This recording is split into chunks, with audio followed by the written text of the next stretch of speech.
Di sini kami akan menjelaskan materi atau judul mengenai sistematika pengelolaan lingkungan dalam studi kelayakan bisnis. Di slide pertama ada aspek kelayakan usaha yang berkaitan dengan aspek AMDAL atau yang disebut dengan analisis mengenai dampak lingkungan. AMDAL perlu dianalisis karena aspek usaha yang erat kaitannya dengan lingkungan. AMDAL merupakan salah satu aspek yang sangat penting ditelaah sebelum suatu investasi atau usaha dijalankan. Sudah tentu telaah yang dilakukan untuk mengetahui dampak yang ditimbulkan, baik dampak negatif maupun dampak positif. Untuk mengukur atau menentukan dampak besar yang penting tersebut, diantaranya menggunakan kriteria mengenai besarnya jumlah manusia yang akan terkena dampak rencana usaha atau kegiatan luas wilayah penyebaran dampak intensitas. Masalah lingkungan hidup pada dasarnya timbul karena dinamika penduduk, selanjutnya ada pemanfaatan dan pengelolaan sumber daya yang kurang bijaksana, kurang terkendalinya pemanfaatan akan ilmu pengetahuan dan teknologi maju, selanjutnya ada dampak negatif yang sering timbul dan kemajuan ekonomi yang seharusnya positif, dan terakhir ada benturan tata ruang. Di sini selanjutnya ada dampak negatif jika AMDAL tidak dilakukan. Apa saja sih dampak negatif tersebut? Yang pertama terhadap tanah dan kehutanan, terhadap air, terhadap udara, dan terhadap manusia. AMDAL perlu disusun secara sistematika. Kenapa? Alasannya yang pertama yaitu karena langsung mengemukakan masukan penting yang bermanfaat bagi pengambilan keputusan. Yang kedua, mudah dipahami isinya oleh semua pihak, termasuk masyarakat yang mudah disarikan isinya pemuatan dalam media. Yang ketiga, ada memuat uraian singkat tentang apa saja sih, tentang rencana usaha atau kegiatan dengan berbagai kemungkinan dampak besar dan pentingnya pada tahap prakonstruksi. Dan selanjutnya ada keterangan mengenai kemungkinan adanya kesenjangan data informasi, dan hal ini akan dipandang sangat perlu untuk mengetahui atau melengkapi ringkasan. Kegunaan atau keperluan mengapa rencana usaha atau kegiatan harus dilakukan, yaitu sebagai penentu batas lahan yang langsung akan digunakan oleh rencana usaha atau kegiatan. Yang kedua ada hubungan antara lokasi rencana usaha kegiatan dengan jarak dan tersedianya sumber daya air dan energi. Selanjutnya yang ketiga ada alternatif usaha atau kegiatan berdasarkan hasil studi kelayakan. Yang keempat, tata letak usaha atau kegiatan dilengkapi dengan peta. Yang kelima, tahap pelaksanaan usaha atau kegiatan dalam jangka waktu masa operasi dengan rencana pasca operasi. Nah, di tahap pelaksanaan usaha ini yaitu ada prakonstruksi atau persiapan, tahap konstruksi, tahap operasi, dan tahap pasca operasi. Selanjutnya, saya akan membahas contoh kasus sistematika pengelolaan lingkungan dalam studi kelayakan bisnis. Handelsmook merupakan salah satu UMKM yang bergerak dalam bidang makanan. Jenis makanan yang disajikan berbahan dasar daging ayam dan daging sapi. Makanan ini dapat dinikmati bersama keluarga, kerabat, teman, dan pasangan untuk dinikmati ketika makan siang atau makan malam. Manfaat lain dari menu yang dihidangkan oleh Handelsmook akan mendukung program diet yang sedang dijalankan oleh calon pelanggannya. Bahan dasar yang digunakan oleh Handelsmook diperoleh dari pemasok lokal yang telah diseleksi melalui survei dan percobaan rasa. Hal tersebut merupakan wujud bahwa bahan yang digunakan merupakan bahan yang segar dan fresh, dikeringkan langsung oleh pemasok pilihan. Hal tersebut diterapkan dalam pemilihan sayur sebagai pelengkap nutrisi, sehingga rasa yang dituangkan dalam sajian menu Handelsmook memiliki rasa otentik dan enak.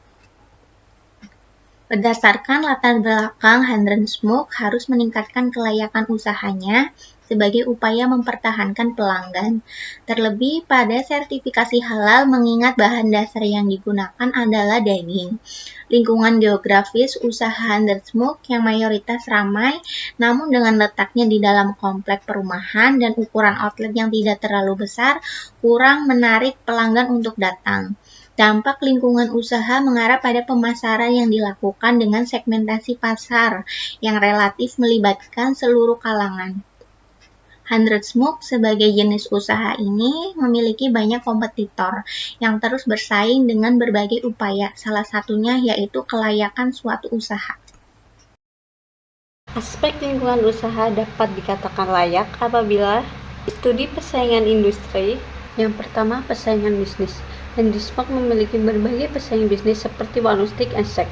Mereka menyajikan steaknya dengan menyesuaikan selera masyarakat Indonesia dan selalu menggunakan bahan berkualitas. Dibandingkan dengan pesaing Smoke kalah dalam hal banding, kelebihannya yaitu nama brand yang dimiliki pesaing Smoke ini lebih besar.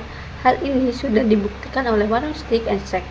Hal ini sudah dibuktikan dengan banyaknya outlet yang dimiliki warung steak and shake dan juga berbagai konten iklan di media sosial, sehingga memiliki kepercayaan konsumen. Selain ini, karena warung steak and shake sudah memiliki nama tempat, juga memiliki harga yang terjangkau. Kekurangan Nasution menyatakan bahwa kepuasan ditunjukkan dengan kualitas pelayanan yang mereka rasakan dan ditandai dengan sikap positif terhadap karyawan dan keinginan membeli ulang. Kualitas pelayanan ini terdiri dari atas 4 dimensi, yaitu keandalan, empati, jaminan, dan daya tangkap. Restoran steak, warung steak and shake, Obek Steak and Rice, dan Steak Mon tidak optimal dalam menjaga kualitas pelayanan dan produk mereka. Yang kedua, pemasok bisnis. Dalam memenuhi kebutuhan bahan produksi yang berkualitas, Smoke telah bekerja sama dengan beberapa pemasok di wilayah Kota Malang dan sekitarnya. Smoke memiliki 2 pemasok lokal, yaitu daging ayam dan daging sapi yang dipilih melalui survei pasar secara langsung oleh pemilik dan manajemen pemasaran. Kemudian memiliki 1 pemasok bahan sayuran serta beberapa pemasok lain untuk kebutuhan seperti es batu, minyak, dan kebutuhan pokok lainnya. Kelebihannya yaitu pemasok daging lokal memiliki kualitas yang lebih segar.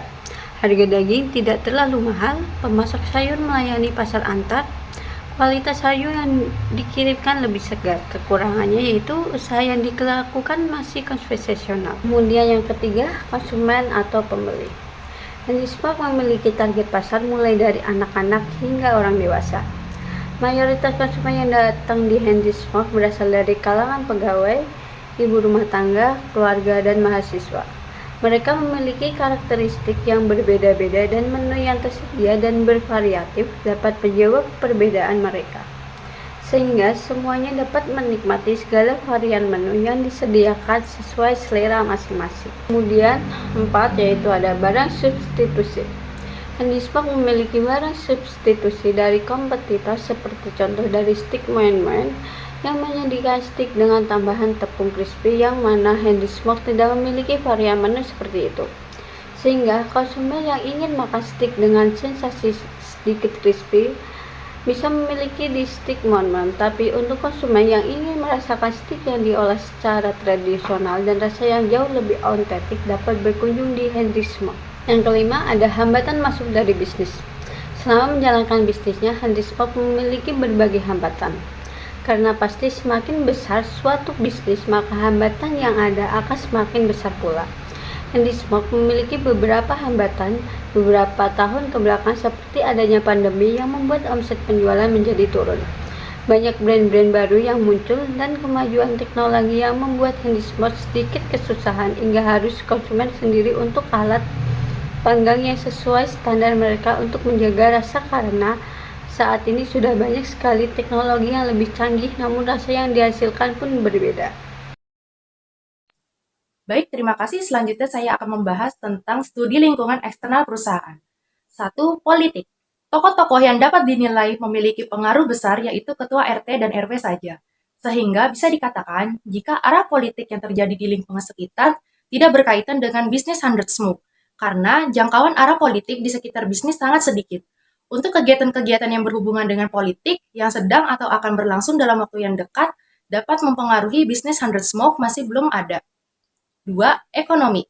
Badan Pusat Statistik atau BPS Kota Malang mengungkapkan bahwa perkembangan indeks harga konsumen di Kota Malang pada bulan Juli tahun 2022 mengalami kenaikan sebesar 0,76%. angka inflasi Kota Malang untuk saat ini mengalami kenaikan dan meningkat tinggi dibandingkan angka inflasi Jawa Timur dan nasional di angka 0,61% dan 0,64%. 3. Sosial dan budaya. Dari segi sosial dan budaya, proporsi sebaran penduduk berdasarkan agama di daerah Hundred Smoke mayoritas penduduk beragama Islam, tetapi ada beberapa yang beragama Kristen dan Katolik. Rata-rata penduduk di daerah sekitar adalah suku Jawa. Proporsi penduduk berdasarkan usia yaitu mayoritas adalah lansia.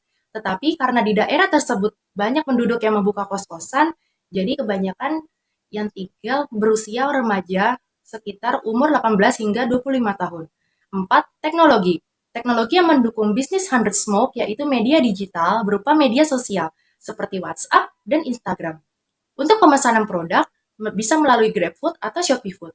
Selain itu, Hundred Smoke juga menggunakan kasir digital, alat panggang custom, dan penggunaan aplikasi Day-O. Dan yang terakhir ada ekologi.